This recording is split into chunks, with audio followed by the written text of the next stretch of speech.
আমি যতক্ষণ না আসবো ততক্ষণ এই ত্রৈলোক্য তোদের পড়াবেক্ষণ। কেউ যদি ওকে নিয়ে মজা করিস বা গোলযোগের সৃষ্টি করিস না, এত বাবা ত্রৈলোক্য এই দেশ দিয়ে ওদের মাথা করে ভেঙে দেবে বলে দিলাম। হ্যাঁ, আমি ফিরে এসে সব বাকিটা দেখবো। হ্যাঁ,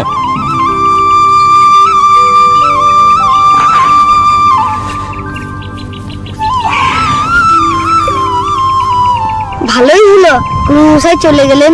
তা তো হলো, কিন্তু গুরুমশাই যে পাঠ দিলেন তা তো শিখেছিস। তো এবার বল দেখিনি। আচ্ছা গোবলা, তুই বল। আগে আমি কিছু বুঝিনি, বলবো কি করে? আমিও বুঝিনি। কেন? এই যে একটু আগে আমি যে বললাম। ও তো লক্ষ্য দাদা, আমাদের একটু বুঝিয়ে দাও না। হ্যাঁ তো লক্ষ্য দাদা, তুমি আমাদের একটু বুঝিয়ে দাও না। আচ্ছা আচ্ছা, শোন শোন শোন, আগের অর্থটা বোঝ। বিদ্যাত্তঞ্চ নিপত্তঞ্চ নৈবতুল্যম কদাচন, অর্থাৎ বিদ্যাদান এবং রাজ্য শাসন এই দুটো কখনোই এক জিনিস নয়। বল দেখি কেন? কেন কেন? কারণ স্বদেশে পূজ্যতে রাজা, বিদ্যান সর্বত্র পূজ্যতে। অর্থাৎ কিনা রাজাকে শুধুমাত্র তার নিজের দেশের লোকেরাই ভালোবাসে, সম্মান দেখায়, ভক্তি ছেদা করে, কিন্তু বিদ্বানরা তেনারে সবাই মান্যগণ্য করে। এবার বল দেখি কে বড়? তবে তো রাজার থেকে বিদ্যানই বড়। দেখো দেখি তুমি কেমন সহজে বুঝিয়ে দিলে। আর গুরুমশাই পড়া না করলেই বেতের ঘাট। জানো তো লক্ষ্য দাদা, আমি একদিন পণ্ডিতদের টিকিতে না ব্যাংক বেঁধে দেবো। সে তো ঠিকই বলেছে তোর লক্ষ্য দাদা, আমরা আর গুরুমশাইয়ের কাছে পড়বো না। সে কি রে, তা বললে হয়? পণ্ডিত মশাই হলেন 5 গায়ের একমাত্র পণ্ডিত, সবাই তেনারে মান্যগণ্য করে। তার সম্পর্কে এমন কথা মুখে আনাও পাপ। আসলে কি জানিস, পণ্ডিত মশাই বয়স হয়েছে, তাই ওনার স্মৃতি ওনার সঙ্গে শত্রুতা করছে, নইলে ওনার মতো বিদ্বান পণ্ডিত এ তল্লাতে আর নেই। গুরুমশাই আপনি? হ্যাঁ বাবা, ফিরে এলাম। সেরেস্তায় আমি যাইনি। আজ আমি তোমার শাস্ত্রজ্ঞান নীতিজ্ঞানের পরীক্ষা নিচ্ছিলাম। কি দেখলাম জানো? তোমার শাস্ত্রজ্ঞান সম্পূর্ণ হয়েছে, এখন আমাকে ছাড়াই তোমার শিক্ষা সম্পূর্ণ হবে। আমি তোমাকে আশীর্বাদ করছি, তোমার জয় হোক। তোমার তোমার জয় হোক দাদা, তোমার জয় হোক। কি হলো রে, তোর থেকে চলে এলি কেন? শুনলাম আমাদের কমলি নাকি বাচ্চা হয়েছে। হ্যাঁ গো মেজো ঠাকুরপো, তুমি একদম ঠিক কথাই শুনেছো। তো কই কমলি একটা বাছুর কই গো? তোমার বড়দা এক্ষুনি কমলি আর ওর বাচ্চাকে গোয়াল ঘরে রেখে এসেছে। তো চাই আমি একবার গিয়ে দেখে আসি।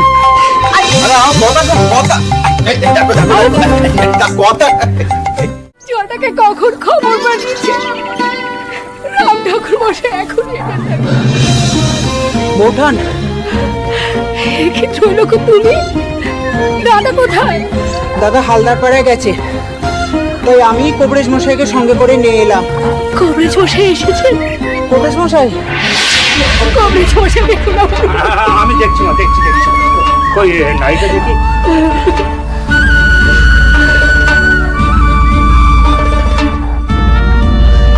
ওকে ওকে এখন ওষুধ খাওয়াতে হবে। দেখছি না, দেখছি দেখছি। অনেক ধন্যবাদ ভাই, কবরেজ মশাইয়ের ওষুধে বোধহয় কাজ করেছে। তোমার জন্য ওই যাত্রা প্রেরণে বেঁচে গেল। আমার জন্য নয় বৌঠান, সবই ওই ভগবানের কৃপা আর আমার দাদার প্রার্থনার ফল। ঠিক বলেছো ভাই। তবে এখন থেকে রতন দাদাকে একটু সাবধানে রেখো, এমনি জল খাইও না। দাদা বলেছে জল ফুটিয়ে নিয়ে খাওয়াতে। কেন গো, তাতে কি হয়? তাতেই রোগের লক্ষণ কমে যায়। আচ্ছা আমি বরং এখন আসি, আমার আবার বাগদিপাড়ায় যেতে হবে। ঠিক আছে ভাই।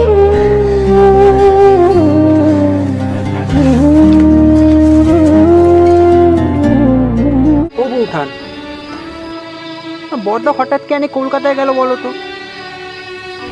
কলকাতায় যজমানি করলে অনেক বেশি পয়সা আয় হয়, তাতে যে আমাদের এই সংসারটা সুরাহা হবে, তাই। কিন্তু বড়দা তো কলকাতার কিছুই জানে না, তো হঠাৎ করে সেখানে গিয়ে কোনো আতান্তরে পড়বে না তো? শুনেছি সে নাকি আজব শহর। মাথার উপরে মা সিংহবাহিনী আছেন যখন, তখন তিনিই সব বিপদ থেকে রক্ষে করবেন। কিন্তু তুমি বড়দারে যেতে মানা করলে না কেন? তিনি যা ভালো বুঝেছেন তাই করেছেন। তার বিচার, বুদ্ধি, বিবেচনা আমার থেকে ঢের বেশি।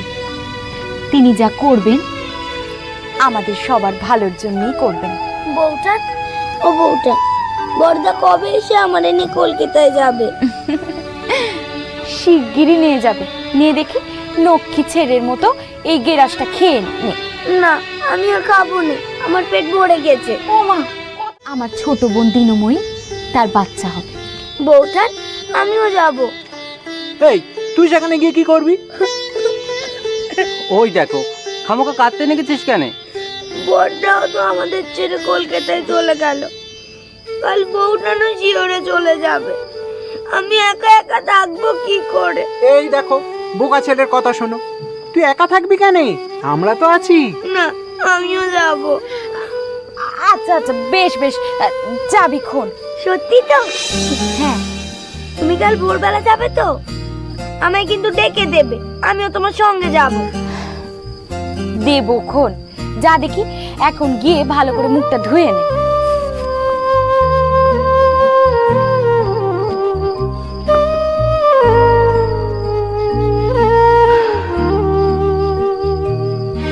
ভাই, আমি যে কদিন এখানে থাকবো না, সে কদিন ভানু পিসি তোমাদের দেখাশোনা করবে। একটু মানিয়ে গুছিয়ে নিও, কেমন? তুমি কোনো চিন্তা করো নে বৌঠান, তুমি যাও, তুমি নিশ্চিন্তে ঘুরে এসো। বৌঠান, তুমি কবে ফিরবে গো? আগে যাই আমি। বর্দা নেই, তুমিও থাকবে না, বাড়িটা বড় ফাঁকা ফাঁকা ঠেকবে গো। ঈশ্বর ঠিক কথা বলেছো গো বৌঠান। বাবা মা চলে যাবার পর থেকে তোমরাই তো আমাদের মা বাবা। তোমাদের ছেড়ে আমারও কি ওখানে বেশি দিন মন টিকবে গো? টিকবে না। আমি শিগগিরই ফিরে আসবো।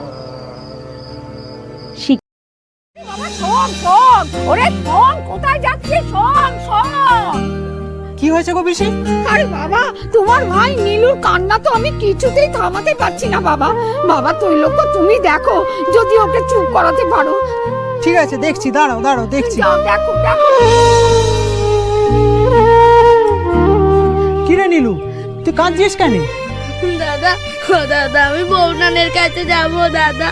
ওরে, বৌঠান তো শিহরে গেছে, কদিন বাদেই তো ফিরবে। দাদা, দাদা, বউঠান আমাকে না নিয়ে চলে গেল কেন? আমিও যাব। তোকে কি করে নিয়ে যাব বল? ওই অতটা পথ তুই পায়ে হেঁটে যাবি কি করে? কাঁদিস নে বাবা, কাঁদিস নে। ও বাবা ত্রৈলোক্য, এই ছেলেকে নিয়ে আমি কি করি বলো তো? ও দাদা, দাদা, আমি বউঠানের কাছে যাব দাদা। কাঁদিস নে ভাই, কাঁদিস নে। বৌঠান তো দুদিন বাদেই চলে আসবে।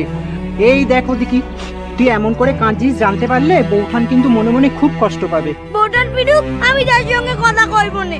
সে কিন্তু যাবার সময় তোকে ডেকেছিল রে, কিন্তু তুই তো ঘুম থেকেই উঠলি নে। না, মিথ্যে কথা বলছো। বউঠান ডাকলে আমি কি শুনতে পেতুম না? আচ্ছা বেশ, ডাকেনি তো তাতে কি? আচ্ছা চল, আমরা দুজনে মিলে পুকুরে স্নান করব, শালুক ফুল তুলবো। কি বললে? শালুক ফুল তুলবে? ও দাদা, আমিও যাব দাদা। যাবি? হ্যাঁ, চল চল চল। চলো চলো চলো। উফ বাবা, এতক্ষণে ওই ছেলেকে একটু শান্ত করা গেল। কি রে, তুই হাট থেকে এলি? বইতে সব শেষ? বেশ, তবে চল আমরা তিনজনে পুকুর থেকে নিয়ে আসি। না, আমি যাবো না, আমার ভালো লাগছে রে। সে কি কথা? ভালো লাগছে না কেন? বউটানকে ছেড়ে আমার ভালো লাগছে না। বউটান ছাড়া ঘরটা কেমন ফাঁকা ফাঁকা লাগছে।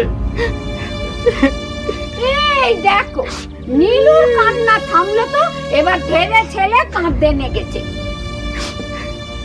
দাদা, তুমি কেঁদো না দাদা, কেঁদো না। তুমি কাঁদলে বউঠানের তো কষ্ট হবে বলো। দেখো, আমি আর কাঁদছি। চলো না, আমরা একসঙ্গে পুকুর ঘাট থেকে নিয়ে আসি। চলো না, আমরা অনেক শালুক ফুলও তুলবো। নীলু তো ঠিক কথাই বলেছে রে, চল না। চলো না দাদা, চলো। চল। ঠিক আছে, চলো। চল চল পিসি, এটা ধরো। চল চল চল চল। চল।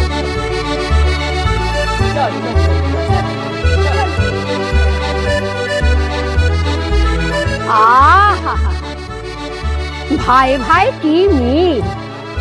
হে রাধা গোবিন্দ, বড় বয়স অব্দি ওদের যেন এই মিলটুকু থাকে থাকে।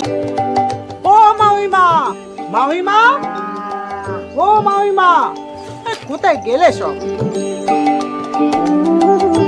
বৌমা তৈলক্য বাবা যে এসো এসো এসো বসো বসো। আরে বসবো না গো, বসবো না। একটা শুভ সংবাদ শোনো। শুভ সংবাদ? তো কি সংবাদ গো? আমাদের বাড়িতে নক্কি হয়েছে গো, বৌঠানের যে মেয়ে হয়েছে। বৌমা তাই নাকি? কি খবর দিলে গো? হ্যাঁ বাবা, কখন হলো? এই তো কাল রাতেই। তাই সকাল হতেই দাদা আমারে পাঠালো খবরটা দিতে। খুব ভালো করেছে, খুব ভালো করেছো। সবাই শুনলে যে কি আনন্দ করবে না।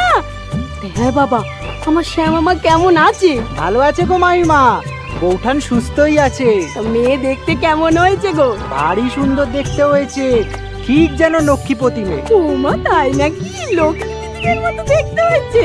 বাবা, মাইমা চলুন না আমার সঙ্গে, একবারটি মেয়েকে দেখে আসবেন। যাবো যাবো, সবাই মিলে একসঙ্গে যাবো, ঠিক আছে? ওদের একবার এদিকে আয় না মা। কি হয়েছে মা? শোন না, শ্যামা মা হয়েছে, ওর কোলে মেয়ে এসেছে। এ তো খুব আনন্দের কথা মা, মেয়ে হয়েছে। আমার মেয়েটা তো কি হলো? তোমাকে আর কি বলবো বাবা, এই হতভাগীটা একটা মেয়ে বিয়ে হলো, শ্বশুর বাড়ি থেকে ওকে তাড়িয়ে দিল, তারপরে তো বাচ্চাটাও মরে গেল। ও বাবা তুই লোক ঈশ্বর কবরেজকে নিয়ে আসতে তো দেরি করছে কেন বল দেখি? কবরেজ মশার ঘর এক ক্রোশ দূরে গো পিসি, আসতে একটু সময় তো লাগবেই। ও তৈলক্য, তুমি নিজে গেলেই পারতে বাবা। কবরেজ যদি আসতে রাজি না হয়? না না, কবরেজ মশাই তেমন মানুষ নয় গো, আসলে 5 গায়ের একমাত্র কবরেজ তিনি। হয়তো দূরে কোথাও গেছেন, ঈশ্বর তার টিকিটই পাচ্ছে না। ও তুই লোক এমন অলক্ষণে কথা বলছিস কেন?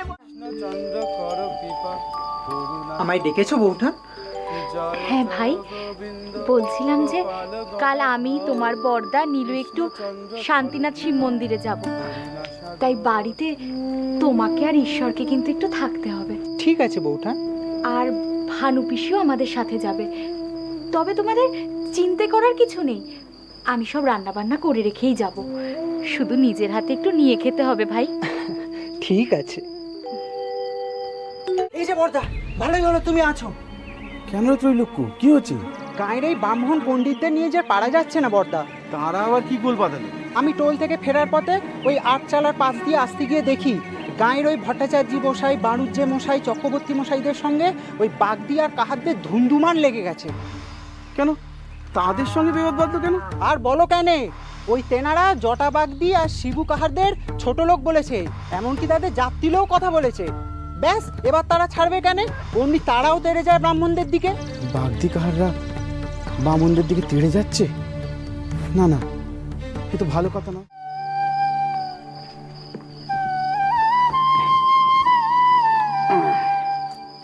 কিরে ত্রৈলোক্য, ঈশ্বর, খা তোরা, শুরু কর শুরু কর। ও দাদা, তুমি আগে এটা পেশাদ করে না দিলে আমরা খাই কি করে বলো তো? আচ্ছা বেশ বেশ বেশ, দে খাও। এই আমি খেলুম, নে শুরু কর শুরু কর শুরু খা খা নে। গায়ের ওই ভট্টাচার্য মশাই আর বাণুজ্য মশাই দাদাকে এক ঘরে করবে বলে শাসিয়ে গেছে। বলি ওই গায়ের মাথাগুলোর বুঝি খেয়ে দিয়ে কোনো কাজ নেই? হঠাৎ রাম ঠাকুরকে নিয়ে পড়লো কেনে? কারণ দাদা গ্রামের সব বাগদি কাহার সদগোপদের সঙ্গে ওঠা বসা করে, সেটা তাদের পছন্দ। ত্রৈলোক্য, ঈশ্বর, নীলমাধব, তোদেরও হাত গুটিয়ে বসে থাকলে চলবে না। আমি আর কি দায়িত্ব নেব গো দাদা? আমার টোল যে প্রায় খালি হয়ে গেল। ওই যে কলকাতায় রানী রাসমণির মন্দির তৈরি হচ্ছে, সেখানে সবাই কাজের জন্য দৌড়চ্ছে। গাঁজে একবারে খালি হয়ে যাচ্ছে গো দাদা। বড়দা, বড়দা, এই যে বৌঠান, তোমরা জানো দক্ষিণেশ্বরে খুব ঘটা করে মন্দির প্রতিষ্ঠা হয়ে গেল গো। হ্যাঁ সে তো জানি রে, আমাদের গাঁ থেকে, পাশের গাঁ থেকে কত লোক সেখানে গেছিল। রানীমা সবাইকে বসিয়ে অন্নভোগ খাইয়েছেন, গরিবদের দান ধ্যানও করেছে। শুধু কি গরিবদের দান ধ্যান গো, রানীমার মন্দিরে দূর দূর গাঁ থেকে হাজার হাজার ব্রাহ্মণ পণ্ডিত এসেছিলেন, তারা অন্নভোগ খেয়েছেন। রানীমা তাদের পদধূলি নিয়ে তাদেরকে একটা করে স্বর্ণ মুদ্রা দিয়েছেন। এই কথা? তা বেশ করেছেন। তা হ্যাঁ রে ত্রৈলোক্য, রানীমা যে গরিবদের দান ধ্যান করেছেন তুই জানলি কোত্থেকে? গায়ের ওই 8 চালায় সমস্ত ব্রাহ্মণ পণ্ডিতরা বসে আলোচনা করছিল, আমি নুকি নুকি সেসব কথা শুনেছি। ইস, আমরাও যদি সেখানে যেতে পারতাম, সংসারের হালটা ফেরানো যেত গো। না পাওয়ার জন্য মনে ভারী কষ্ট হচ্ছে, তাই না? দেখ ভাই, আমরা গরিব ব্রাহ্মণ, চাষবাস, যজন যাজন আর পইতে বিক্রি করে আমাদের জীবন ধারণ। আমাদের কি অত লোভ করলে চলে? না চাইতেই মা সিংহ বাহিনী আমাদের যা দিয়েছেন অনেক দিয়েছেন। এরপর যদি আমরা বেশি লোভ করি তাহলে মা সিংহ বাহিনী যে আমাদের থেকে অনেক দূরে চলে যাবেন ভাই। শ্যামা যথার্থই বলেছে রে ভাই, যে জিনিস আমাদের জন্য নয় তার জন্য কষ্ট পেয়ে দুঃখ করে কোনো লাভ নেই রে। তাতে ঈশ্বর চিন্তা থেকে মন সরে যায়। মন বস্তুটি বড় চঞ্চল ভাই, তাকে বসে না রাখতে পারলেই ব্রাহ্মণের আসল কর্ম কি তাতে তুই জানিস ভাই? যজন যাজন আর অধ্যাপনা। তা হ্যাঁ রে, তোর টোলে ছাত্র পড়িয়ে তুই মনে সুখ পাস নে? না না বর্দা, আমি আমার টোলে ছাত্র পড়িয়ে খুব সুখে আছি। ক্ষণিকের ভুলে আমার মনে লোভ বাসা বেঁধেছিল, কিন্তু সে ভুল আমার ভেঙে গেছে। আমার অন্যায় হয়ে গেছে বর্দা, আমায় ক্ষমা করে দাও বর্দা, আমায় ক্ষমা করে দাও বৌঠান। ও কথা বলতে নেই রে ভাই, ও কথা বলতে নেই। আমি জানি রে, আমি জানি জানি শত অবস্থাতেও আমার ভাইয়েরা অধর্মের পথ অবলম্বন করবে না, আমি জানি। অনেক দিন পর আমরা 4 ভাই একসঙ্গে বসে খাচ্ছি। ওসামা, দেখো দেখো ওদের কি লাগবে দেখো। ভাই তৈলক্য, আর একটু দি। আমায় আর দিও না গো বৌঠান, তুমি বরং ঈশ্বর আর নীলুকে দেখো। ভাই ঈশ্বর, শুধু মুখ নিচু করে খেয়ে গেলেই হবে? আর কিছু নিবে না? ও বৌঠান, আমি আর পাচ্ছি না গো, এবার পেট ফেটে যাবে। খিচুড়ি বলে না এত খেলুম, তুমি নীলুকে দেখো তো। এই যে আমার ছোট ঠাকুরপো, কি লাগবে বলবে নে? তুমি আবার আমাকে ঠাকুরপো বলছো? বলেছি না আমাকে ঠাকুরপো বলবে না। আমি তোমার ভাই না? তোমরা তিনটেই আমার ভাই, ভরত, শত্রুঘ্ন আর লক্ষণ। এমন ভাগ্যি কজনে পায় বলো? বলি শ্যামা, কতদিন আর ভাই ভাই করে আগলে রাখবে? ওদের তো সংসার ধর্ম করতে হবে নাকি? তোমার মেজো ভাইটির এবার বিয়ে দেবো মনস্থির করেছি। ও বর্দা, তুমি না খালি সব সময় বে বে করো। বৌঠান, আমি উঠলাম বর্দা। ও তৈলক্য, আরে শুনে যা। লজ্জা পেয়েছে। কাজ কি চাই এ সংসারে? কি তুলসী নারায়ণ, 3 তুলসী বৃন্দাবন, তোমার শিরে ঢালি জল, অন্তিমকালে দিও স্থল।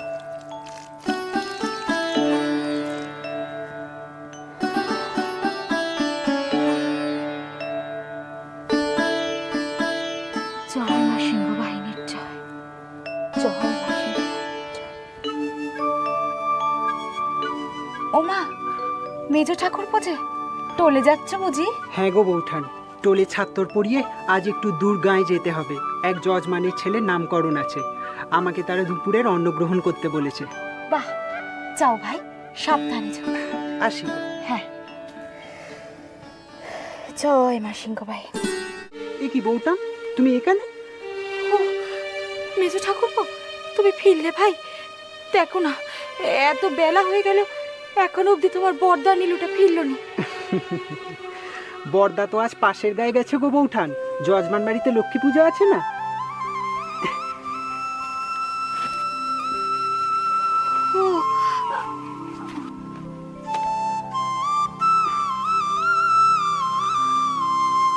তাই হবে। আসলে নীলুটাও তো ওনার সঙ্গে রয়েছেন। এত বেলা হয়ে গেল, এখন উপোস করে পুজো করে যাচ্ছেন, তাই চিন্তা হচ্ছে আমার।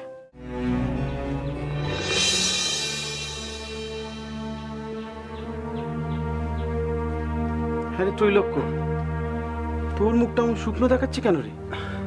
আজ সকালে টোল যাবার পথে ওই জটা বাগদি বউ দুর্গাকে নিয়ে গায়ের সব মানুষেরা আলোচনা করছিল। তা কি আলোচনা করছে গায়ের মানুষরা?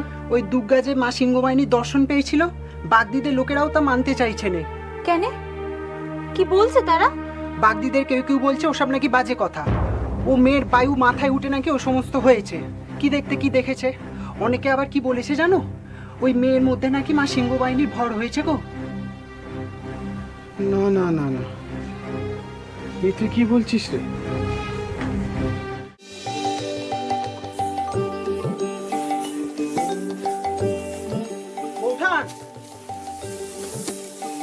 বৌঠান, হ্যাঁ ভাই, বৌঠান আমি চলে গেলাম।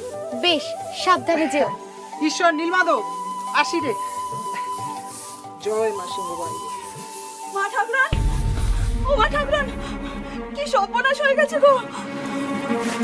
কি হয়েছে বাগদিবু? মা ঠাকুরান, মাতব্বর সুশীল ঘোষের ছেলেকে মা মনসা কাটেছে গো। কি বলছিস কি বউ? হ্যাঁ গো মা ঠাকুরন, আমাদের গায়ের নৌকে এখন তাকে নিয়ে সিংহবাহিনীর মন্দিরের দিকে গেছে। আমাদের রাম ঠাকুরও আছেন। ভাই তুই লক্ষ্য, তুমি একটু আমার সাথে চলো না ভাই। হ্যাঁ বৌঠান, চলো। চ বাগদিবু, চ। এসো মা, এসো।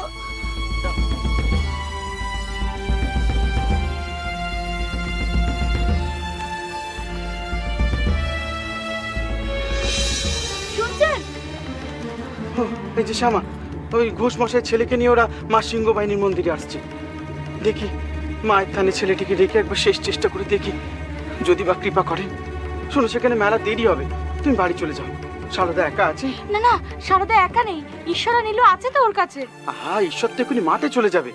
নীলু ছোট ছেলেও সারদাকে সামলাতে পারবে না। তুমি বাড়ি যাও, বাড়ি যাও। বাবা ত্রৈলোক্য। হ্যাঁ দাদা বলো। তোর তোলে গিয়ে কাজ নেই আজ, তুই বউঠানকে নিয়ে বাড়ি চলে যা। কিন্তু আহা, কোনো কিন্তু নয়, যাও যাও যাও। হ্যাঁ বৌঠান, চলো বাড়ি চলো। এই যে, চলো চলো, যাও যাও যাও, চলো চলো। বাগদিবু তুইও যা, যা যা।